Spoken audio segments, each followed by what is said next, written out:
Hello everyone, I am Maria Cristina Alabdon and we will dive into the exciting yet challenging world of decision making in the tourism and hospitality industry. So, it's a field kumbaga, where every day brings new puzzles to solve, from managing yung customer expectation to navigating as well unexpected events. So, mag-explore tayo ng mga unique problems and opportunities in this dynamic sector. And yeah, get ready to analyze real-world issues and learn yung mga practical strategies for finding effective solutions. So, we will cover kung paano yung approach sa mga challenges with creativity, with critical thinking, and focus on both short-term and long-term success. So, don't worry, I will equip you with the tools to make smart, impactful decisions in the tourism and hospitality fields. So, let's start. So, yung next one naman is yung safety and security naman ng ating mga tourists or ng ating mga guests. So, kailangan natin i-ensure kasi actually it's one of our top priority in our industry and isa din yan sa nagiging problema ng ating tourism and hospitality industry. Like for example, pag nagkakaroon ng pandemic, di ba? Grabe yung downturn or yung effect nung pandemic sa ating industry, not just in the industry but as well as sa ating mga guests. So, for example, if nagkaroon ng emergency regarding safety and security, kailangan natin magkaroon ng mga precautionary measures on how are we going to combat that problem. Kasi 'di ba, during the pandemic talaga grabe yung epekto sa ating sa industry. And kailangan natin siyang magkaroon ng mga alternative solutions for that kasi hindi tayo pwede na like mag-stop lang because of that pandemic. So kailangan magkaroon ng continuous improvement pa rin even there are some sorts of downturns na nangyayari sa ating industry. And of course, pinaka-general na natin na goal is yung to ensure the safety and security of our tourists. And pwede din tayo magkaroon ng contingency plans for unexpected events naman, di ba? So, in our management, kailangan i-expect na yan, yung mga contingency plans. Kasi para pag nagkaroon ng mga emergencies or like safety issues or security issues, at least alam na natin kung ano yung gagawin, di ba? And, ayan, that's for the safety and security. And next one naman is yung labor shortages. Dito naman sa labor shortages, we find and keep good employees. Kumbaga yung employees, parang come and go lang siya for some industries or for some companies, di ba? Like for example, let's not talk about first yung sa hospitality industry. Like, good example of this is yung sa mga Philippine nurses natin, di ba? Although, many accounts, many reports na kailangan natin ng mga Philippine nurses para mag-apply or para magkaroon ng help sa medical field ng ating nation. But then again, isa din sa naging concern kasi nila is yung lower na pay jobs, diba? So, doon kasi parang the future is real in abroad kasi nandun yung mga high-paying ranges na companies na pwedeng ibigay sa'yo, diba? And with that, here in the Philippines, like, ang taas-taas na ng standards, even nga sa cashiers, diba? Kailangan na with experience, 2 years experience, or minsan, kailangan na may bachelor's degree ka, like may degree ikaw, for this year lang yan ha. So, kumbaga, minsan sa labor shortages, kasi naman tumataas kasi yung standards natin. And actually,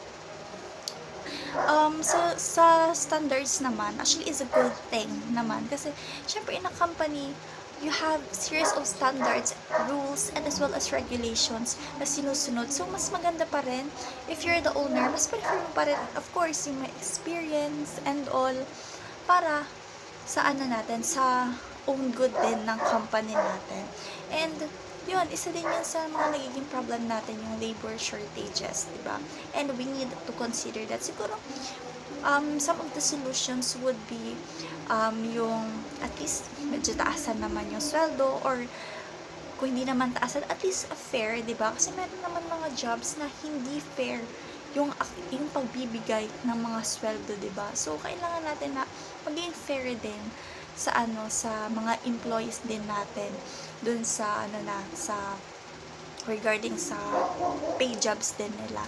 And as well as need din natin ng benefits. Ano yung mga benefits na pwede natin ibigay sa employees natin, kasi ang dami nagrereklamo niya.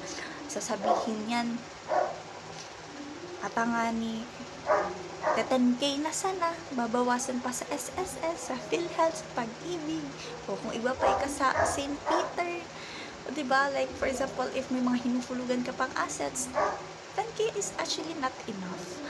Baga, ang dami na netong inflation na nangyayari sa Philippines and you cannot sustain that. Kumbaga, yun na din, siguro magkaroon tayo ng benefits or ng loyalty program din sa natin, and as well as yung sabi ko nga na fair salaries para sa ating mga manggagawa din. And this is actually one of the concerns din, not just in the industry, but kumbaga yan yung one din natin na ipa-implement sa government, yung pag-increase ng mga salaries here in the Philippines. Kaya kung mapapansin mo, actually konti lang yung mga foreign na nagtatrabaho dito. Hindi nagtatrabaho, but mas maraming nag-aaral kasi mas mura daw dito. But when it comes to employment, konti lang talaga kasi yung sweldo dito hindi siya pang sustain sa daily needs talaga. Or you can sustain naman yung mga daily needs, but it is not enough. Kaya sinasabi nila na nasa abroad yung kumbaga future mo, kasi nandun yung mga high paying jobs, although mahirap talagang mawalay sa family, but then again, you're also considering your future. So nagkakaroon tayo ng labor shortages, so yung kahit ang dami-daming job opportunities, lalo na sa 'di ba, as a tourism student, like ang daming namin mga job opportunities na naghihintay para sa amin. But then again, dahil nga dyan sa mga series of considerations, nagkakaroon tayo ng mga labor shortages, and we cannot judge, or we cannot talaga yung regarding sa labor shortages, kasi very evident na din naman talaga siya. And yun na lang yung series of solutions na pwede natin ibigay. And next one is yung regulatory changes. So, ngayon kasi sa industry natin, of course, with the fast-facing industries, every year, nagkakaroon tayo ng iba't iba or ng changes sa ating regulatory. Like, for example, dati hindi naman kailangan for some businesses yung DTI, di ba? Ngayon yung sa online, yung mga sa online business. Like dati hindi naman kailangan yung mga DTI, yung BIR, yung mga mayor's permit. But then again, ngayon, kahit online, kahit wala kang physical store, kailangan mo na kailangan mo nang magsunod sa mga regulations na yun. And actually, it's a good thing naman na mag-comply tayo sa regulatory changes, kasi nagiging credible yung business natin, and nai-ensure din natin na kumbaga we are legit, and na-avoid din natin yung mga sinasabing sa scams, 'di ba? Kasi we are legit din kasi we did follow the regulatory rules or requirements na din. And for example, sa tour operator, 'di ba? Need nila ng licenses to operate. So every businesses, we have to comply.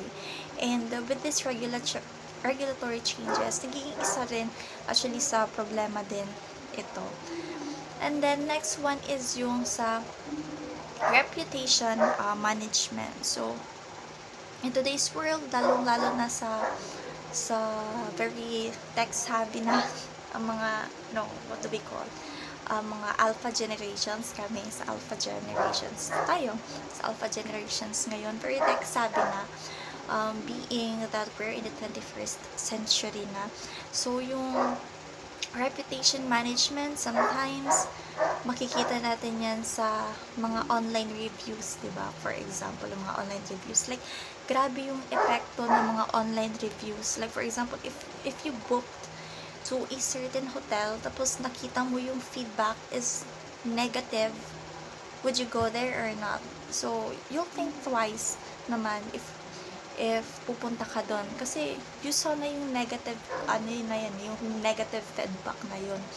So, minsan, nagiging problema na din siya sa ating industry.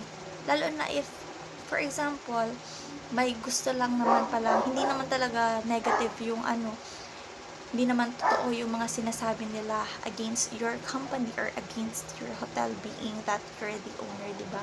So, marami na din namang mga nag-i-scam or mga nagsasabotage para maba yung company mo, diba?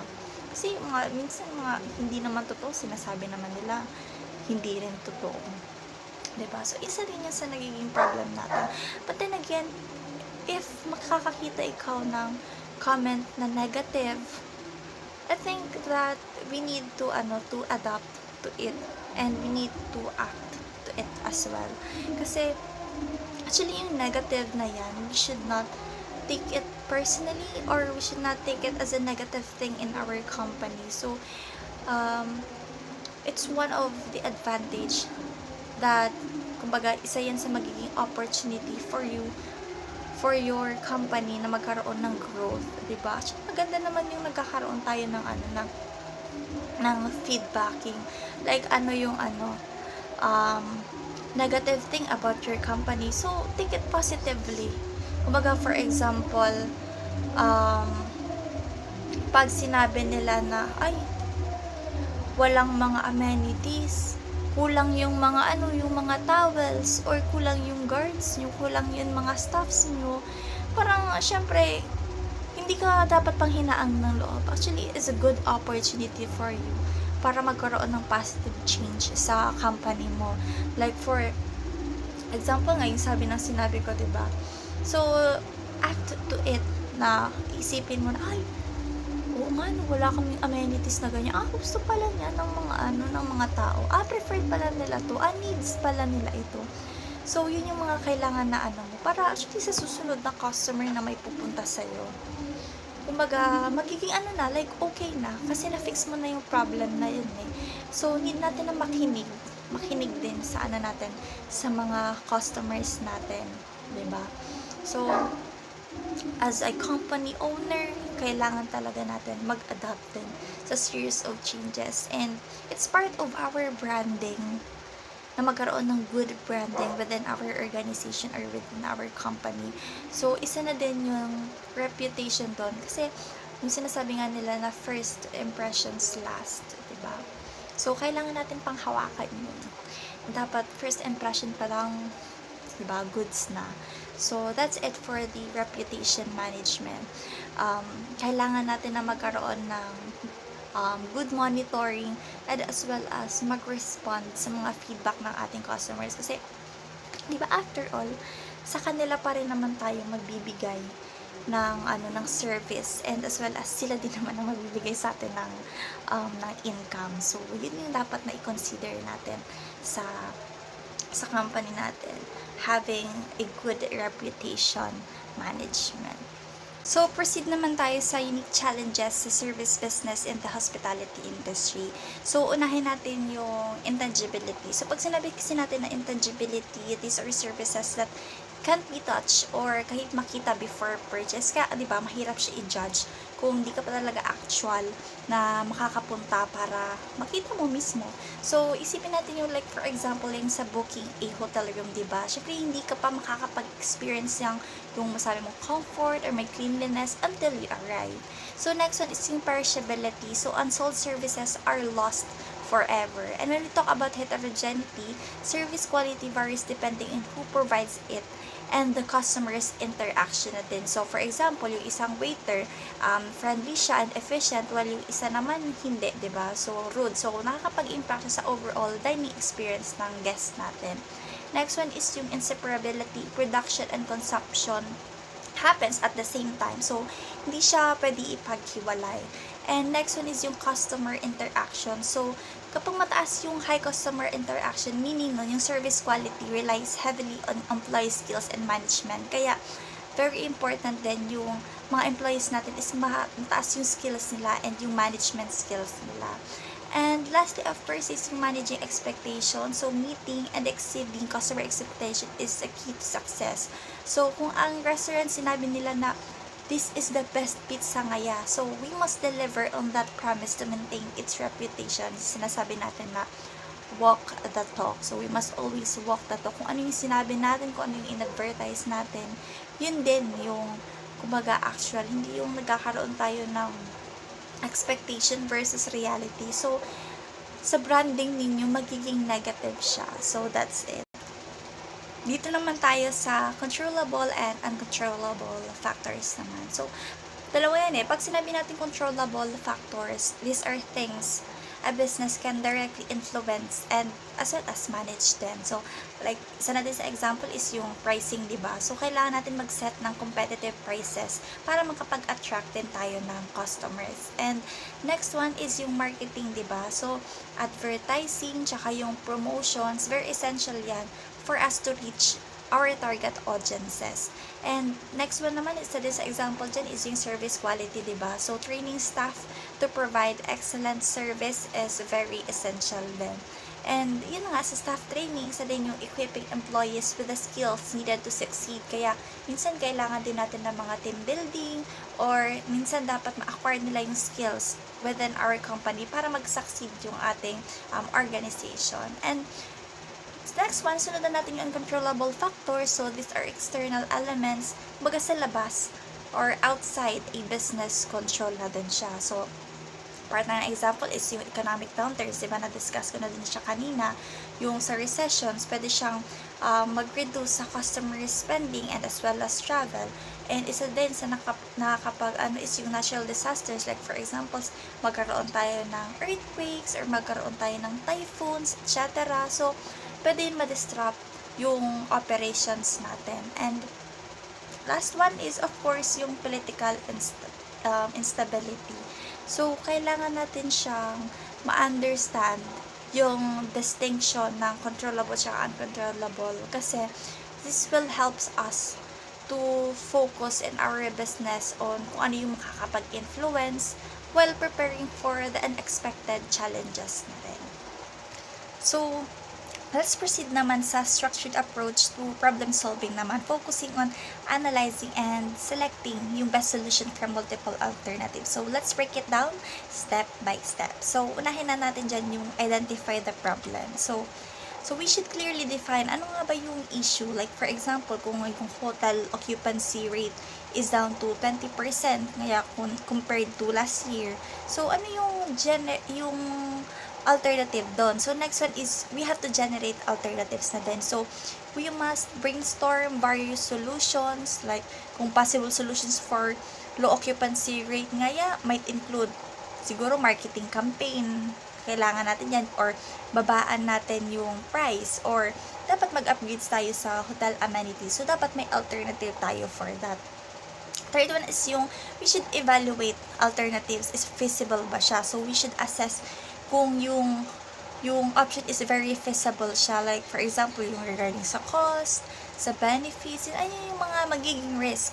So, tools like SWOT analysis, yung sa strength, weaknesses, opportunities, threats, kailangan natin siyang i-consider yung cost-benefit analysis and risk assessment metrics na kumbaga magiging helpful din dito. So, fourth one, we have the select kung ano yung mga best alternatives kasi diba pinag-breakdown natin siya. So, hindi natin mag-choose ng option kung ano yung pinaka-best na makakapag-align sa business objectives and constraints natin. So, siguro, ang targeted marketing campaign offers the best balance, diba, of cost and potential return. So, magiging best option na natin siya.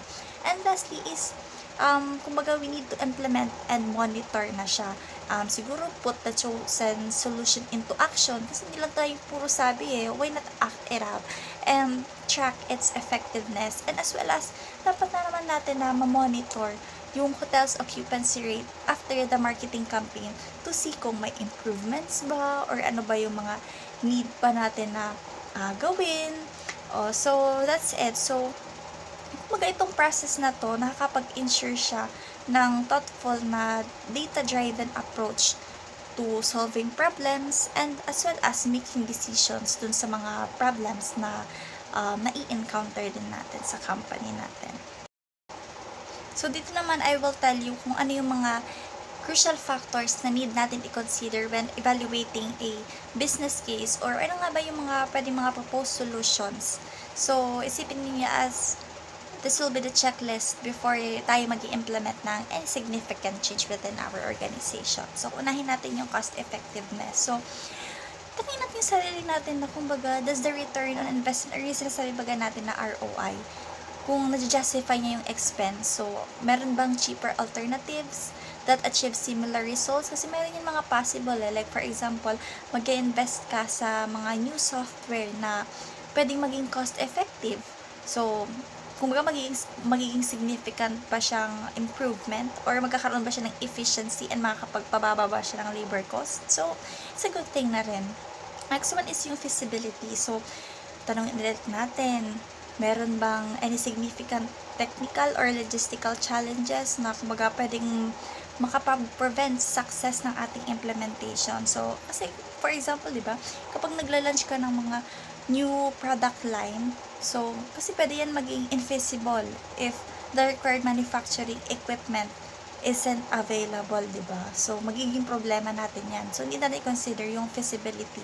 And next one din, yung time constraints. So, gaano ba katagal yung implementation sa natin sa solution. So, consider na din natin yung mga product timeline.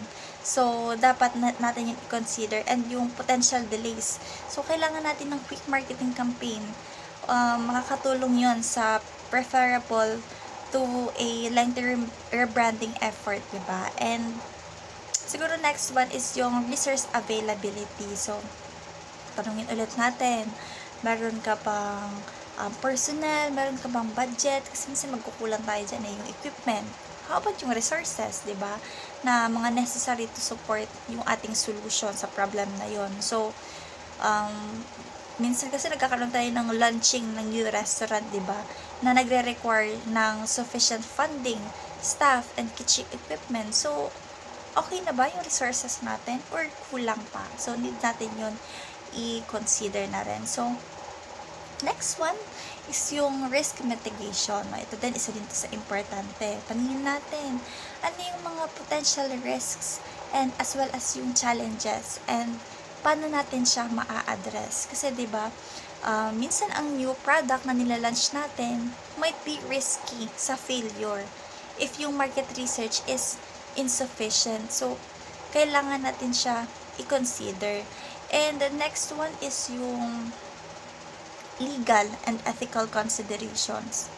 So, does the solution comply with all relevant laws? Kasi 'di ba, meron tayong mga regulations, meron tayong mga ethical guidelines sa mga sinusunod. O, nagko-comply ba tayo doon? And kung hindi, kasi magkakaroon tayo ng problema din eh. Kasi for example, yung marketing campaign must never be deceptive or misleading, kasi magkakaroon tayo ng downturns niyan sa pag-reviews ng mga customers, kasi we need to walk the talk eh. Kapag iba or deceptive yung sinasabi mo sa marketing campaign, magkakaproblema tayo. So, need natin ng careful consideration between all these factors. So, businesses can make siguro more informed decisions and increase the likelihood of successful outcomes with these factors na rin. So, I will discuss naman dito regarding sa market and long-term viability of a business location. So, it's all about making sure na kumbaga yung idea ninyo isn't just kumbaga a quick win, but something sustainable in the long run, and of course, profitable naman. And for the first one, we have the market demand. So, tanongin natin, is the market growing or shrinking pa siya? So, sino yung mga key customer or yung mga target market natin? Kasi, for example, launching a new type of a phone in a declining mobile phone market would be risky, di ba? Like, for example, matuto na tayo dun sa Nokia. Kasi madami ng mga emerging phone owners. So, tingnan natin, very risky na ba siya?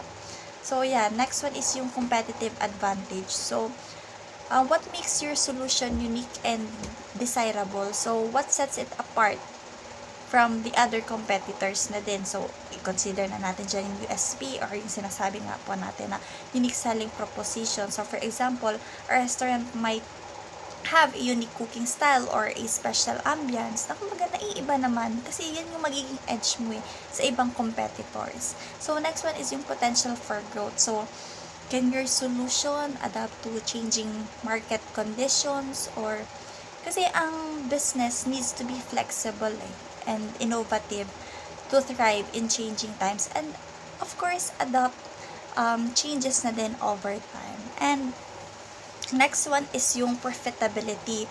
So with the solution na generate, enough na ba yung profit to justify the investment? Or tanungin na natin na, for example, kasi ang business needs ng profitable or maging profitable siya to be sustainable. Kasi yun naman din talaga yung pinupurpose ng ating ng ating business na maging profitable siya. Pero ba't naging isipin natin sustainable ba yung ating business para maging profitable siya? So, yun yung isa sa consider natin.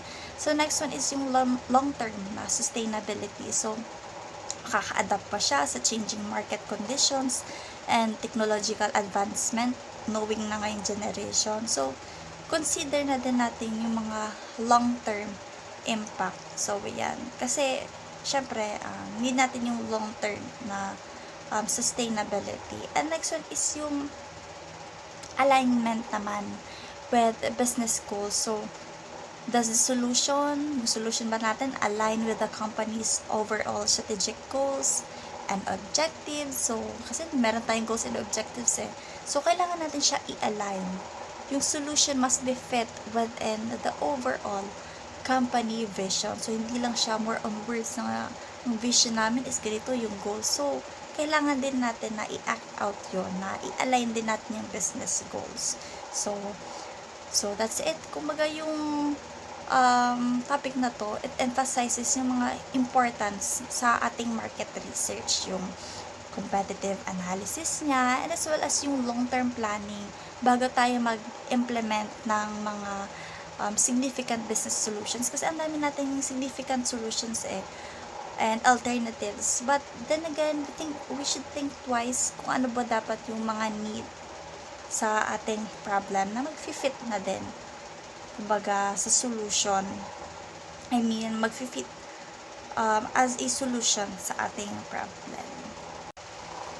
So, I will leave you this quote from Marie Lu saying that every problem has a solution, but after every problem, of course, there's a new problem to tackle, some new challenge to take on. So, siguro this will be a reminder sa atin na yung problem solving is an ongoing process na din, and solving one challenge often reveals or creates a new one. So, hindi dito ibig sabihin na kumbaga this will discourage na, but rather to encourage a proactive and ma-adapt yung mindset natin sa current changes na din. So, huwag tayong matakot sa mga challenges. So, tingnan natin siya as an opportunity for growth and learning na din para matuto tayo. And as well as embrace yung continuous cycle of problem solving and improvement. So, sinasabi dito sa quote na to na we need to be persistent and resilient in the face of adversity na din. So,